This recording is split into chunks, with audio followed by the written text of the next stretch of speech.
La-da-da-dee. Okay, well, that's that done. See, I guess I'm going to record class. I have some students who have things going on where they might not be able to be here, so I thought I might as well just record everything, because you never know, you know.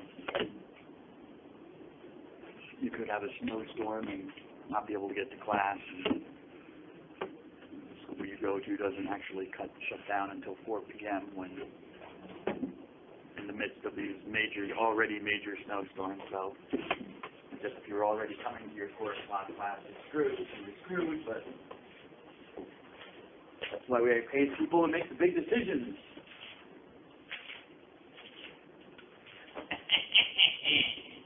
Okay. Leave that there. Actually, no, because I'm going to look that up. Yes, I don't know if she's going to be... Okay, whatever. Look it up later. I already... No, I did not. Okay, I put this updated PowerPoint on Blackboard, so you can now download it. I just did it a few moments ago. I apologize that I didn't do it earlier as promised. I needed to recuperate. Well, there's no excuse. I didn't do it, so I apologize for that. But now it's there, so...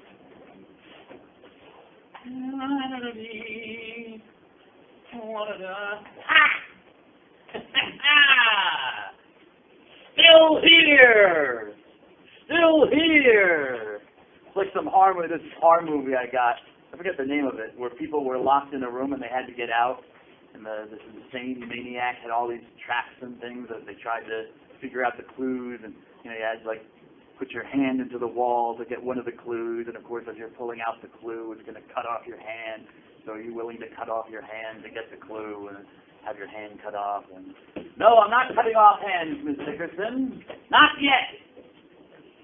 But hands that bring me Indian food, I will leave alone. Where did I stop? Yes. I'm not going to the next power. I'm just here for you something to look at because I don't have, I guess I should have created more slides. I probably could have just to show you more pictures. But anyways, this is one of the things I just want to outline and explain because I think that people, I don't know that this is maybe fully explained to people when it comes to the sacred scriptures and the life of the Christian. Certainly in the life of the Catholic Christian. We live in oh, good, Ms. Joseph, good. We live in a predominantly Protestant culture still influenced by mainly the Protestant roots, even though, history will tell you Catholics were here first. Well, Native Americans were here first, pagans. Well, pagan's a bad word, Animists, okay, we'll say animists, tribal religions, whatever. They were here first. The first Europeans to arrive in India were Catholics. Columbus was a Catholic and brought, I forget what friars he brought. I want to say it was a Trinitarian. Trinitarian or a Min? I used to know. But anyway. But yeah, he brought a friar, a priest on board with him to minister and to also convert, when they got there. They didn't know. Well, they knew they were going to be non-Christians in Asia. They didn't know they were going to be in North America, at least the Caribbean. So yes, before the Pilgrims came, before even American history, well, even in American history, Catholics were all over the place. You had the French in the north, and you had the Spanish in the south, in Florida. You had the French up in what we call Canada now, in Quebec, and all out west. So they were all over the place. But mainly it was the English were Protestants. So there were some Catholics.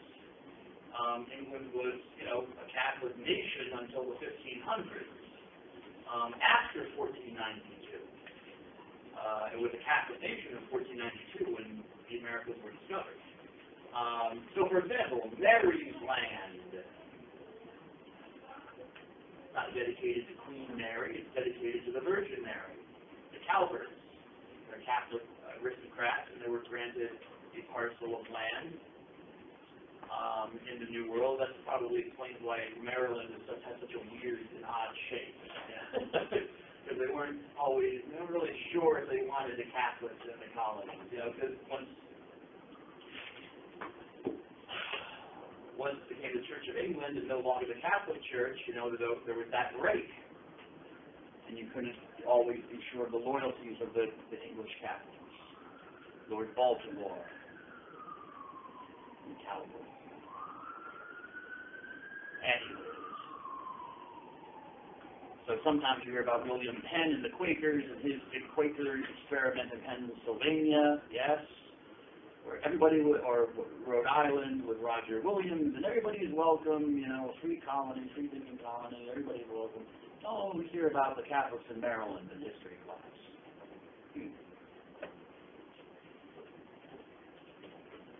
Anywho, so people have a certain view of the Bible that, when you turn on Joel Osteen, although he doesn't really quote from the Bible that much, but if you, turn on TV and see some of these preachers on TV, it's just the Bible.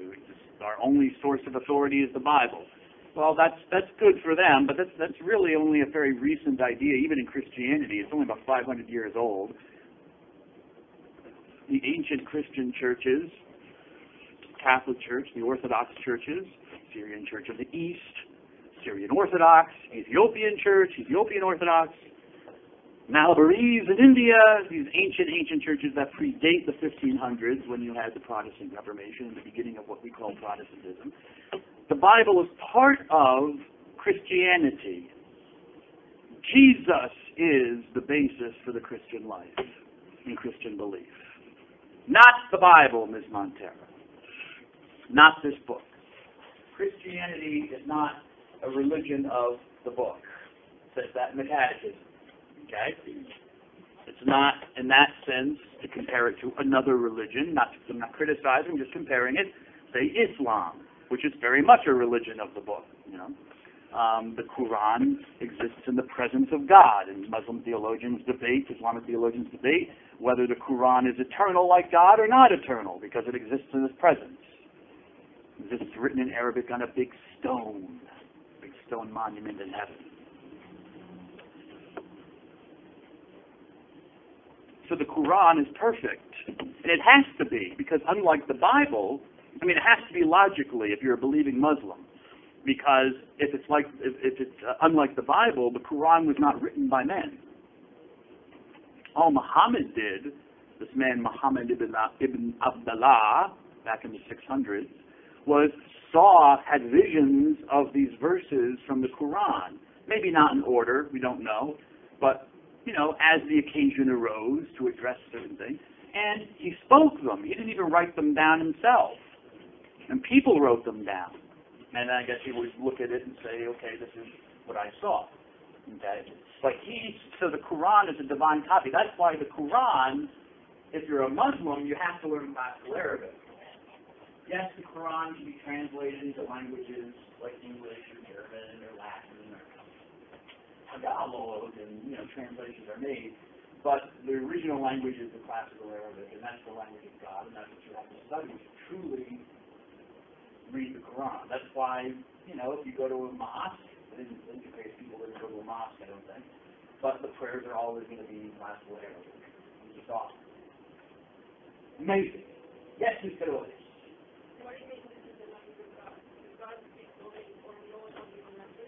God speaks classical Arabic. It is the divine language.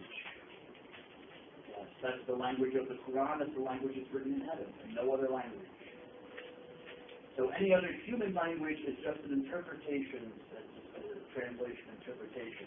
You really have to study the Arabic Quran. Muslims are not alone in this. Of course, if you went to a Reformed synagogue, maybe one or two of you, some of you, if you've gone to an Orthodox synagogue, Jews have a very similar belief. They believe the Torah must always be written in Hebrew and studied in Hebrew. That's why Jews study Hebrew, biblical Hebrew. Why? Because that's not that the Torah, and they have the same similar kind of belief that the Torah exists in the presence of God. In fact, the Torah was the blueprint for the creation of the universe. And so when God speaks to humanity, He always speaks in Hebrew, ancient Hebrew. Really good idea, please take me. Can I get it written? No witness? No. Aramaic witness? No. Talitha Kum. Talitha Kum. You don't know what Talitha Kum is? Didn't I spend like a whole week on it?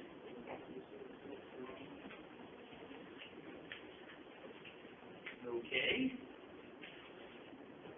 So in a sense, Judaism is very much a religion of the book as well, the Torah, the law of God. Christianity is not. Christianity is a religion of a person, a man named Jesus from the town of Nazareth in Galilee.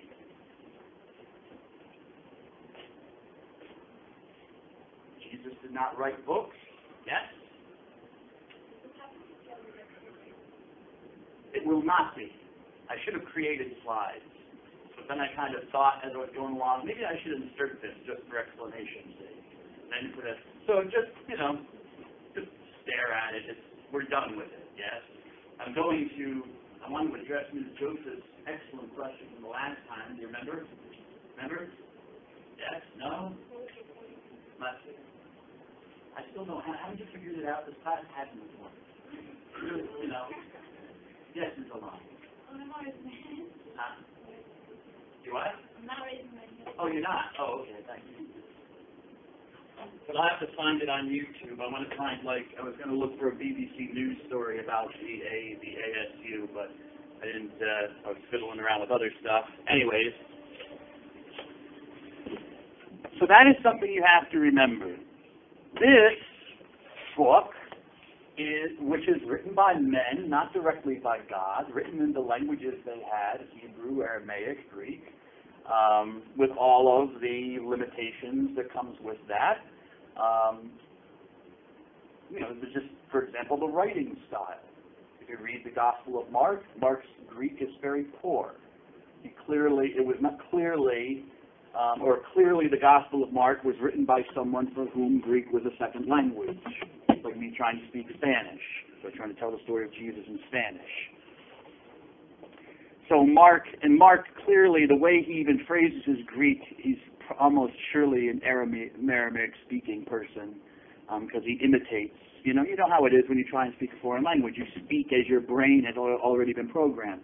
If I speak Spanish or German, I construct the sentences along the lines of English. So the person listening to me might, be from Mexico and understand exactly what I'm saying, but it might just be a little bit weird sounding. That's not how we would say it in Mexico.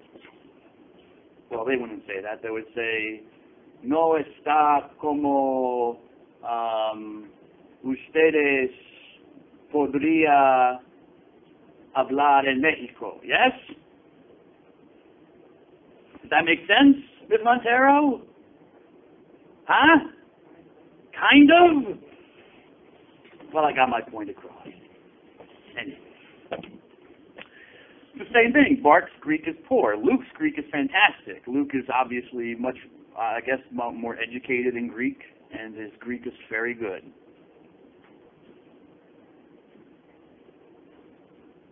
Makes sense to me because we're dealing with human beings. This book does not exist in the presence of God, not for all eternity, not even now. This is a tool for knowing God's revelation, and it is God's revelation. I'm not saying I place the Bible on a level with I'm not trying to offend anybody, but I don't place it on the level with the Quran or the Vedas of Hinduism or the Dhammapada of the Buddha. Those to me are purely human works. In some cases they talk about God, but I don't consider them God's revelation. Maybe in some sense a private revelation, but not a revelation binding on me to my belief that I give my life to. I don't give my life to the Bible. When you're baptized, you're not baptized. If you bring a baby to church, they don't baptize you in the name of Matthew, Mark, Luke, and John. They don't make you affirm, place your hand on the Bible and affirm that I believe the Bible and everything it teaches. No! What does the priest say when you come? What do you ask of the church? Yes. Mr. Dennis. 10 minutes ago, you just said that the Quran wasn't written by man. Now, 30 seconds ago, you just said you don't believe in it that much because it was written by man. What is the oh, you mean it was written by God? Now I'm saying it was written. Yeah. Well, see, just to get it, I tell so many lies that I can't always keep them. You know how it is? You know, you weave a web of lies and untruths and stuff, and then you try and forget.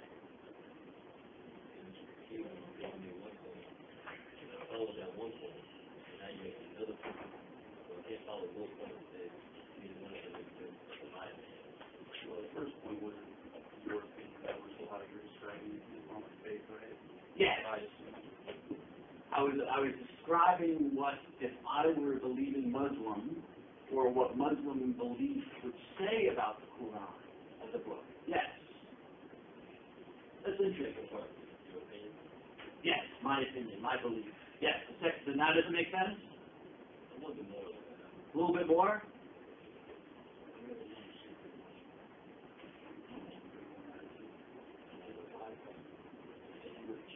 No, I shouldn't joke about that.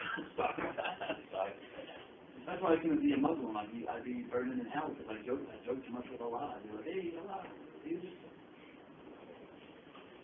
you don't make fun of Allah, go to hell. And I just did it, so. What? What's that? What did you say? Huh? Even though your theology teacher is not like totally about Yeah, I shouldn't have done. I shouldn't do that. Sorry about that. But I try to tell the religion's beliefs accurately, yes? Hopefully. If I have not said something that's accurate, please, and you believe in that religion, tell me. I talk a lot about Mormons. I think I've had one Mormon in my life, and she didn't like to talk very much, so it was pulling teeth, so there wasn't much I could do. But tell me. No, I'm saying that that is the belief. And then I'm saying, well, my opinion is, that's not my belief. I know the Bible is a book written by men. It doesn't exist as in contrast to other religions, Judaism, Islam. No, I don't think that, like the Torah, the Gospels exist in the presence of God forever. No. The person they're written about does. Different. The religion of a person, not writing. You can forget that, even when you're talking to fellow Christians, because they refer to the Bible all the time, but like when I was listening to that lecture by Dr. Ashford, I don't know if anyone listened to it, but I had to listen to it because it was one of the assignments. And I took notes from it, and it, which made it twice as long. But I did it!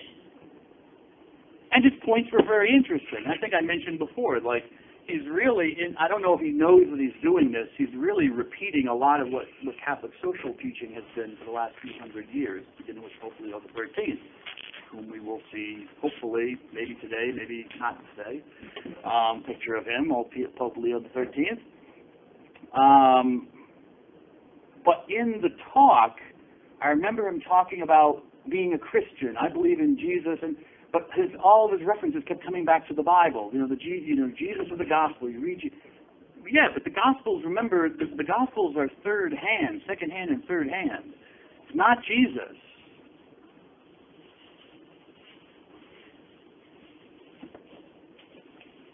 It's not the physical person.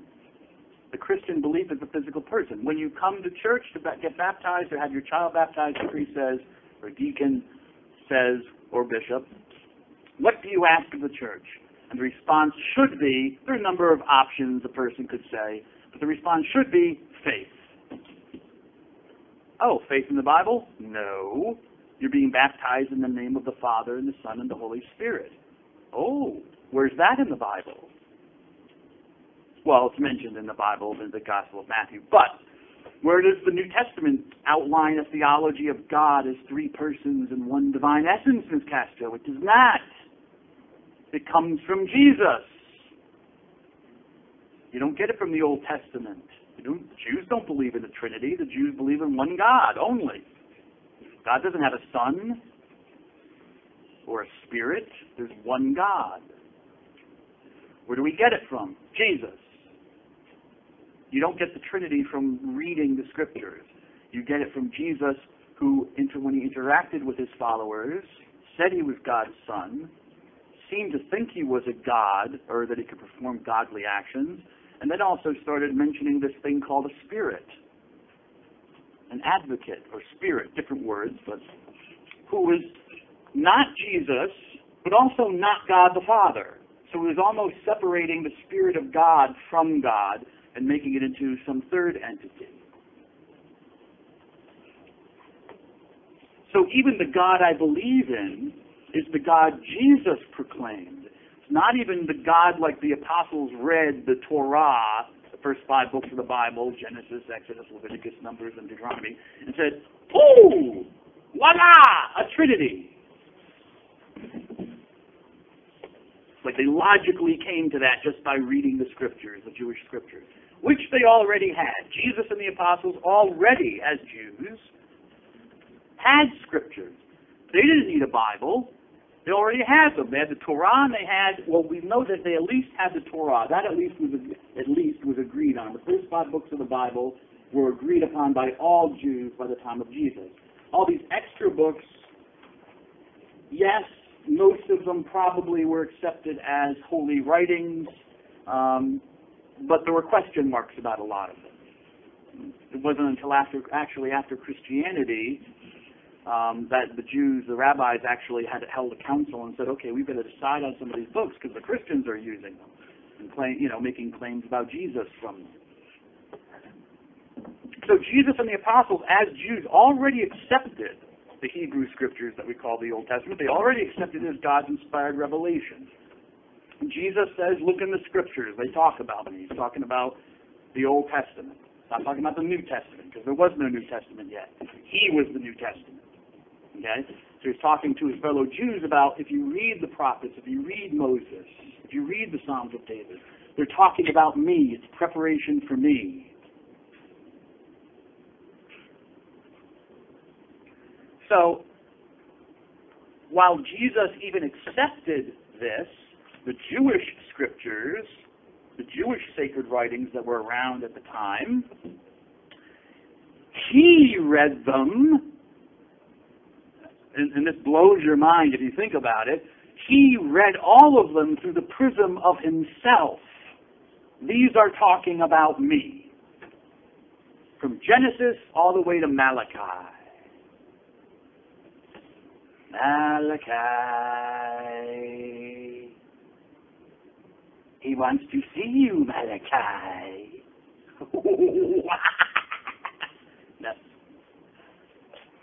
No Children of the Corn fans?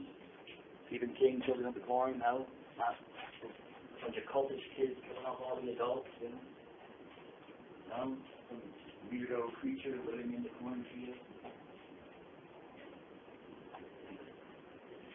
So Jesus is reading them all from the perspective of himself, which, is rather kind of bold for some, construction worker from a town in Galilee. It's like, yeah, when I go to a synagogue, it's all about me. That's what they're talking about. And that's how the church reads the Scriptures. The church reads the Jewish writings through her experience of Jesus, his teachings, his ministry, but especially that and another thing. But that, I don't know how you represent the other thing.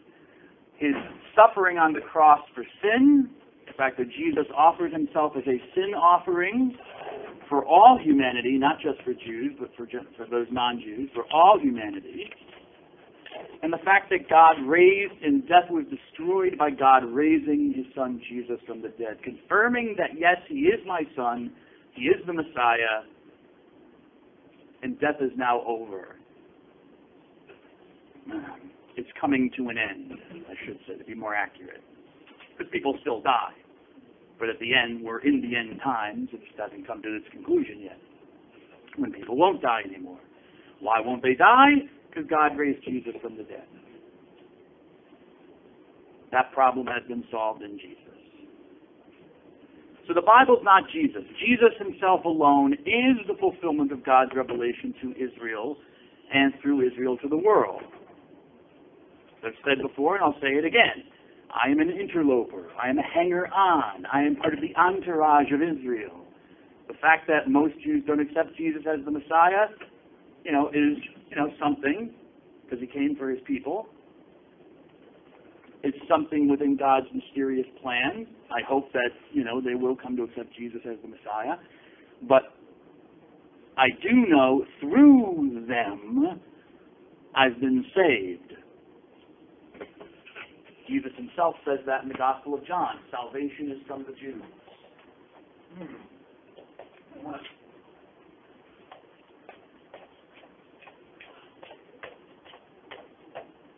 I told my mom about you, Miss Castro. God bless you. God bless you, Miss Castro. That's love. I appreciate that. And why are you blushing? Oh, sorry, honey. Salvation comes from the Jews. Ooh, interesting. Yes, for me, I'm worshiping a Jewish man, reading Jewish writings, sacred writings, honoring Jewish sacred places like Jerusalem or Nazareth and Galilee, celebrating Jewish feasts like the Passover, Pentecost, the Sabbath, honoring Jewish figures as saints, Moses, David, Isaiah, Jeremiah. Not one of them Irish. Although actually I shouldn't say that because my people are actually in the Bible. The Irish aren't in the Bible. Not the Old Testament, the New Testament. And if you're curious about that, which you probably aren't, you can ask me after class. Later, of course, Christians, followers of Jesus, would add specific writings about Jesus. But notice they're added on. Notice that the New Testament does not come at the beginning. Ever think about that? The New Testament's added on to the back. The preliminary, the beginning, is God's relationship, this long, long relationship between God and the Jews. Not God and the Irish, not God and the Mexicans, not God and the Nigerians, God and the Indians, native or otherwise, Southeast Asian. God and his people in Israel. And so later there will be writings about Jesus. But that wasn't the primary purpose. The main thing was they went out to preach. They went out to orally pass on this message. And you find that in a lot of religions. There's nothing, if you do studies of religion, there's nothing unusual about that. You have what they call a charismatic figure. It comes from Max Weber, a sociologist. I couldn't talk about him, but I probably won't talk about him. Anyway, if you look at the PowerPoint on views of religion, I think it's there.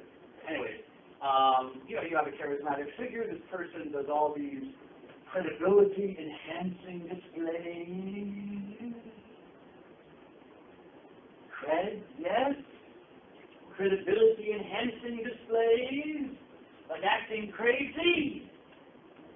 Yes? No?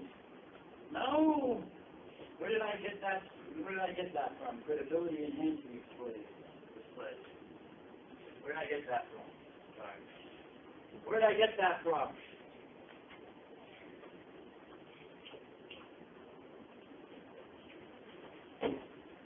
Where did I get that from?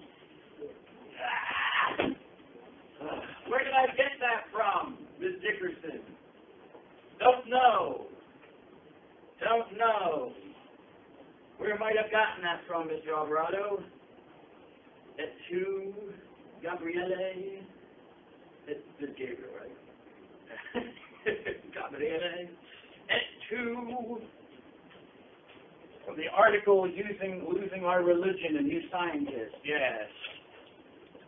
Credibility-enhancing displays. Stuff like miracles, martyrdom, stuff like that. Kind of gives people credibility.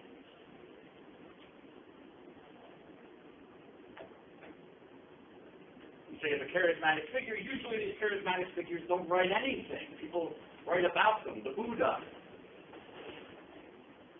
You know, the Buddha didn't write any books. He went around India for 30-some years preaching his message to anyone who would listen. And it was only after he was gone that, and again, his followers passed on his teachings orally, and then after, a few hundred years later, think about that, a few hundred years later, I think several hundred years later, they held a council, and all the monks got together and repeated what they could remember of the Buddha's teaching to see how it coalesced, how accurate it was, compare and contrast, so it could be written down. I mentioned it just because it's interesting, because think of, with the Gospels, I mean, within 40 years of Jesus' life, the Gospels were already being written down. You know, some people think, well, gee, that's you know, it's a long time, 40 years. Okay, fine, but I haven't heard anybody really deny the existence of the Buddha or cast any stones at him because his teachings took like 300 or 400 years to be written down. They went out and preached. They wanted to bring people the message, their fellow Jews. Okay. So the results of historico-critical studies are controversial, were controversial, especially in Germany, America, and the United Kingdom. But interestingly enough, doesn't mean everything was all bad. Maybe people had to calm down a little bit and listen to each other rather than making snap judgments.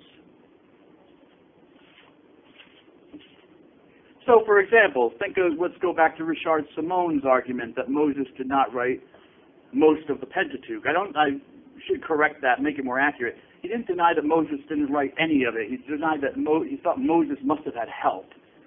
Some parts may have been by Moses, but obviously there were other parts that he could not have written. But nevertheless, the Pentateuch, the Torah, has a complex authorship. JEDP, Yahwist, Elohist, Deuteronomist, Priestly, and possibly an R, a redactor thrown in there. And just the other day I was looking through one of my Bible dictionaries, and I didn't know this, but now it's educated me about the Grundlage, you know, even the sources underlying the Yahwist and the Elohist, because they got them from somewhere. But then again, maybe that's a bit much. Scholars maybe they're getting a little bit too nutso with finding sources, you know. But anyways, I just throw it out there.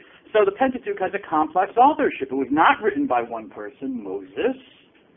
It was written by many people, maybe groups of people over several centuries, and there are many layers of revision, which some of them we can see. Probably not all, I would assume not all of them, because it's still a written work and we don't have the people to talk to. But we can see some of them. Some of them are obvious, like the priestly authors sticking in genealogies all over the place. I'd like to do that.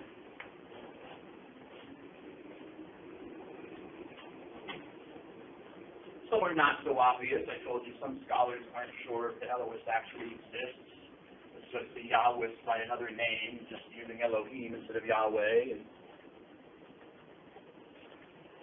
I mean, a view such as that is now mainstream today. I mean, even a Bible college, you know, like you go to a Southern Baptist Bible college, they might still say Moses wrote it all, but they'll tell you the theory and tell you the reasons why people think that Moses did not write it all, and then they'll tell you why it's wrong.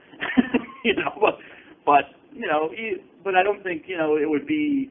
You get a lot of raised eyebrows, even amongst even what you might call conservative fundamentalist Christians. If you said, I don't think Moses wrote all of it. If you said you didn't write any of it, maybe you'd have a problem in Sunday school. If you said, well, some of it I don't think he wrote, you know, I might say, okay, that sounds reasonable. Like his death, you know, in the creation accounts. Okay, fine. Or maybe he wrote them under inspiration. Or maybe he wrote stuff and people edited it later. You know, people will find ways around it. But anyway.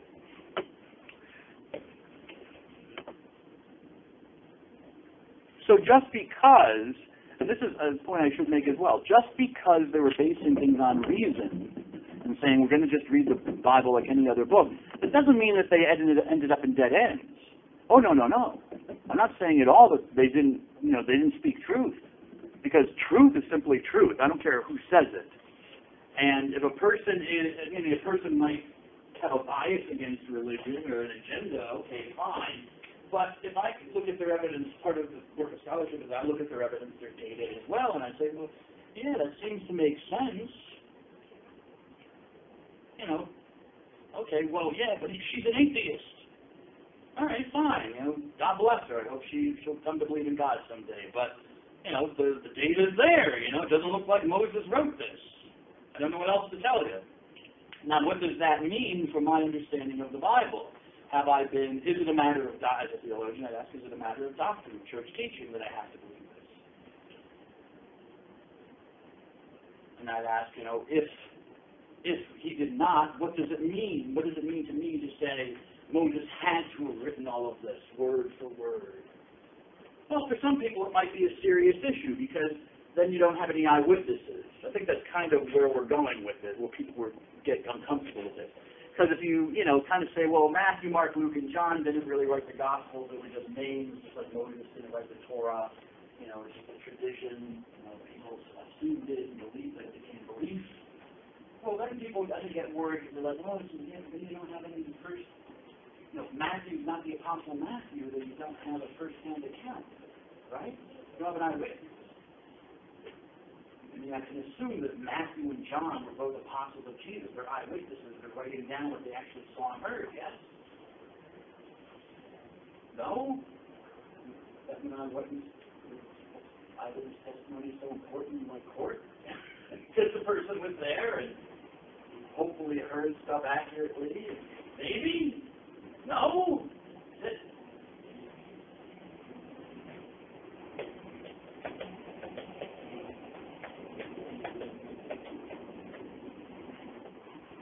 But if you don't have eyewitnesses, what are you going to do, Ms. Fernandez?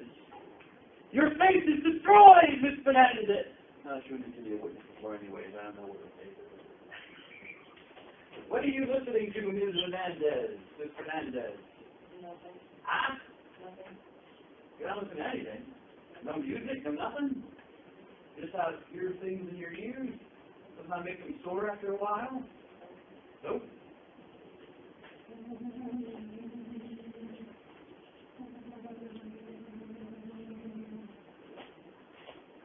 You're fine. As you can see, I'm much more agile than I look. It takes me a moment, but I get it done. I'm done. Can I get a witness? Thank you. From the backside, down low, too slow. I always get them on the backside, too low, yes, or down low, right to get it.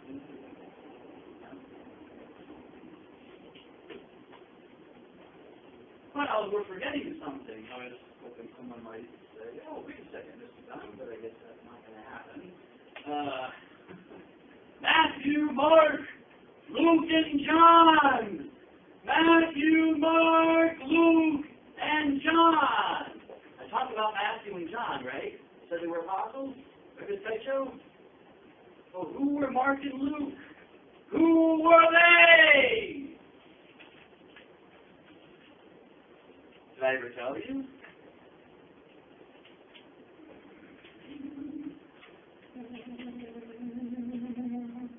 Who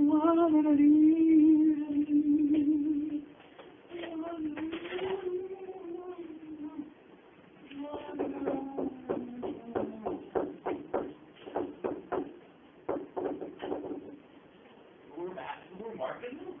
Were they apostles? Yes, sir. I know Luke was a converted Gentile, but I thought Mark was also an apostle. Luke was a converted Gentile.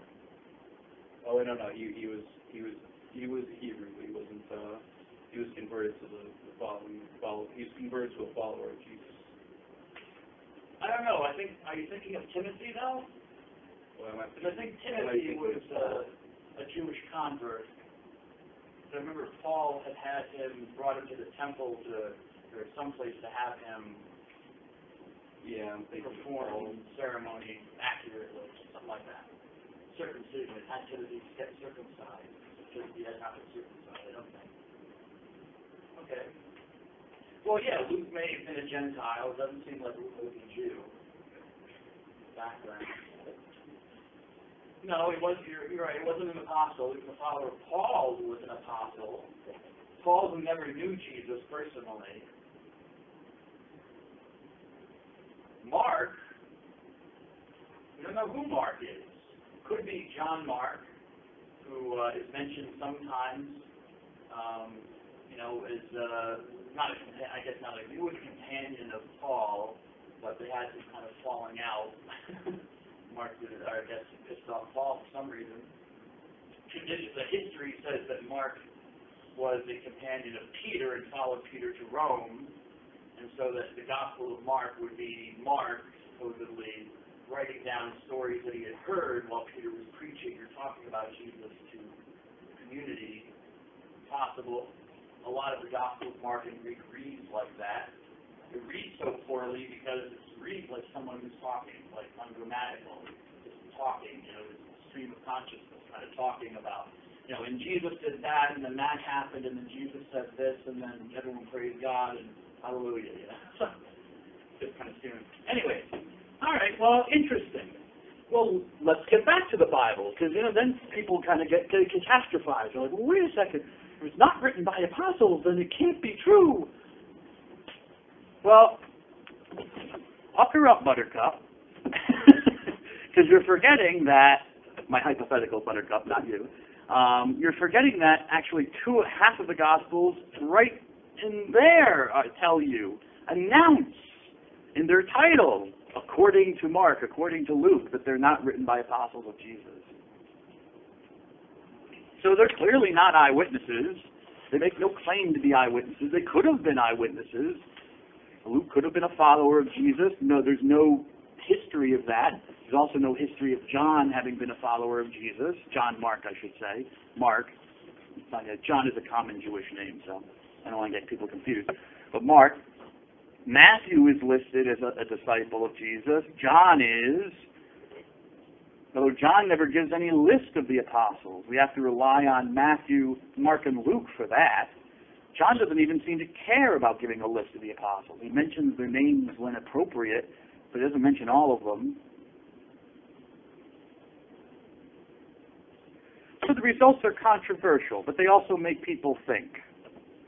And things that maybe a couple hundred years ago people would have been extremely worried over, now today is just like, taught almost as it's just gospel truth. So you always have to remember that these are theories. I wasn't there. If I find out, as I've told you before, if I find out, I get up to the pearly gates, I find out, Moses comes out to me and says, yo, dude, no, every word of it, wrote it all. Wrote it all. Just sat down and wrote the whole thing out on one big scroll, baby. No, God gave me visions of the creation. I wasn't really there. Visions of my death. Okay, fine. And then Mark and Luke come out, and Matthew and John, and they say, no. We were eyewitnesses. We were followers. Okay, fine. Could you please tell me, Moses, Matthew, Mark, Luke, and John, where perchance may I find the Indian buffet? That's my only question! Where is the Indian buffet? Where might I find the Indian? I didn't go out. I'm being good. I know, I shouldn't have yelled at him. I'm kind of scared for him. Okay, I'm going to try to get back to that. Let me do it again. Alright, so they're just theories. That still doesn't mean I'm saying they're not true. I'm just saying that they are theories. So I treat them as theories. I treat them respectfully. I don't have to denigrate the people who make them, even if they do have agendas, and sometimes they do. They do have anti-religious agendas. A lot of the Enlightenment figures did.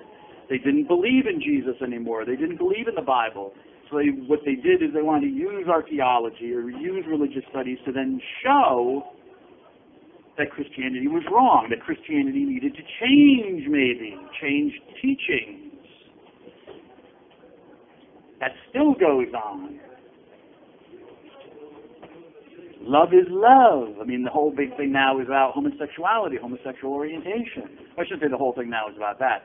But people will talk about, well, what about the scriptural text that talk about that? Well, yeah, it says in Leviticus that a man shouldn't lie with a man as with a woman, which basically means to have sex together. And if they do, then they both shall die. Well, doesn't it say the same thing? Doesn't it say it's an abomination to eat shellfish? Right there, you're getting into biblical studies and how people interpret the Bible. And the Bible, in the language of today, can be weaponized from both sides. One side to hate on people, another side to say, you've got to change your teachings, you've got to change your moral teachings. They're not true. So there are consequences. And this gentleman, I think, Rudolf Bultmann, a very famous statement, talked about some of the consequences. Who would like to read this statement? Let's see. Who do I not pester? Who do I leave alone? Hey, Ms. Bonilla, I don't really ask you to read very much, do I? Would you like to read a statement by Rudolf Bultmann?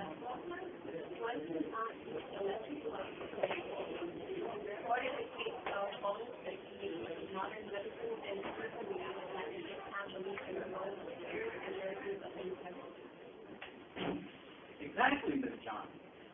How can you sit there and look at that nonsense? Look at that, someone drinking order. Living. You mind if I don't think whatever you like. I make cookies. Crispy cookies. The cookies. How can you look at that? Look at all the technology that's in that phone. I mean, even considering like back in the 80s when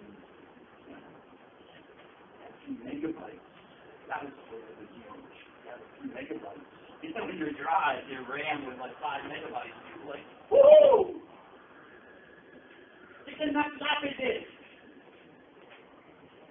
Give me the wire for that cassette tape player. Some of the old cassette tapes and all that. I could never figure it out. Anyways. Yes, Bultmann was I believe a German. From his book, Neues Testament und Mythologie, the New Testament and Mythology. And basically his agenda was we need to reinterpret the Bible for the modern age. The age of the atom bomb. Where we split the atom. We've split the atom. We can see the atom. We have tunneling microscopes that can see the atom, take pictures of the atom. So how can we believe that a man walked on water? My question is, actually, how can you believe a man can't walk on water? Because the only thing that keeps you falling into water is electrostatic, magnetism. It's like, just like it keeps you sitting in your chair. Electromagnetism keeps, the atoms in the chair repelling the atoms in your, part of your body I will mention. Your legs. That's the only thing keeping you in the chair, because actually there's a lot of space between atoms. So why don't we just fall through and mix together because of electromagnetism? And that's so if I were a person, I could make some kind of flotation thing for my feet, that would repel the water to a certain extent that it could hold me up. I could be literally walking on water. I mean, there is a sign. I mean, it might be. I'm just saying, it's a rationalist ploy, but it is a scientific explanation to try and preserve the miracle of Jesus walking on water. That he knew how to do it, possibly. That it wasn't just some trick, like he was walking on a reef or something and it looked like he was walking on the water. It was an optical illusion or something, like a magician could do, walking across a pool on a clear piece of plastic, and it looks like, oh, you're walking on the pool's water.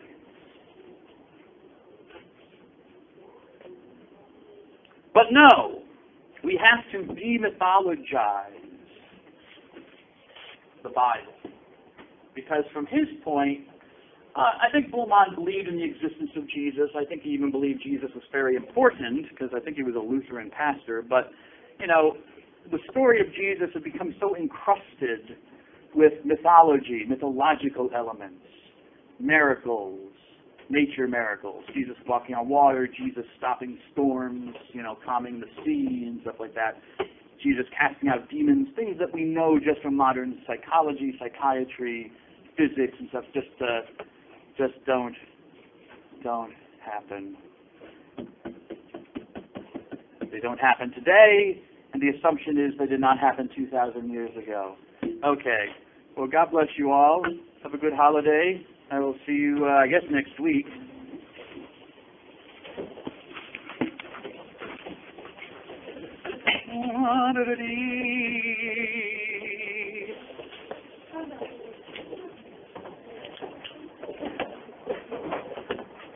More. Oh, Bonilla. Yes, where Dickerson. Catches.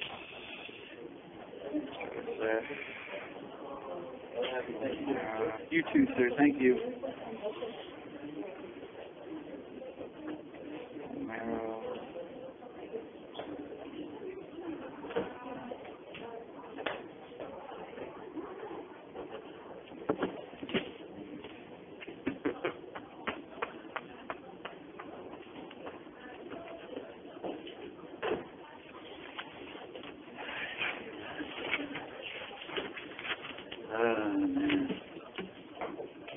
Okay.